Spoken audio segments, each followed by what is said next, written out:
আজকে আপনাদের সাথে শেয়ার করে নেব জার্মানিতে আমরা কি ধরনের চাল মোস্টলি পেয়ে থাকি আর এর মধ্যে থেকে কোন চালটা আমরা খাই। এখানে ইন্ডিয়ার বিভিন্ন ব্র্যান্ডের চাল পাওয়া যায়, তার মধ্যে থেকে আমার চেনা হচ্ছে ইন্ডিয়া গেট আর দাওয়াতের চাল। এছাড়াও আরো নানা রকম ব্র্যান্ডের চাল কিন্তু এখানে পাওয়া যায়। আমরা মোস্টলি ইন্ডিয়া গেট দুবার রাইস যেটা থাকে সেটাই নিয়ে থাকি। ওটার 5 কেজি আমাদের দাম পড়ে ওই 15 ইউরোর কাছাকাছি, যেটা আয়নারে দাম পড়ে কিন্তু প্রায় 1350 টাকার মতো। আমরা সবসময় বাসমতি চালটাই নিয়ে থাকি, তবে এবার এসে দেখলাম ইন্ডিয়া গেটের ওই দুবার রাইসটা নেই।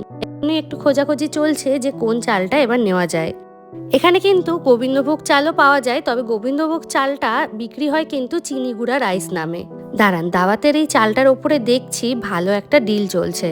এছাড়াও এই হীরের চালটাও কিন্তু বেশ ভালো, এটা আমরা আগেও নিয়েছি, তবে ভালো অফারে পাওয়াতে এবার আমরা দাওয়াতের এই এক্সট্রা লং বাসমতি রাইসটা নিলাম। এখানে 5 কেজির একটা চালের ব্যাগ আছে, যেটা কিন্তু আমাদের 20 থেকে 25 দিন আরামসে চলে যাবে। এই চালটা কিন্তু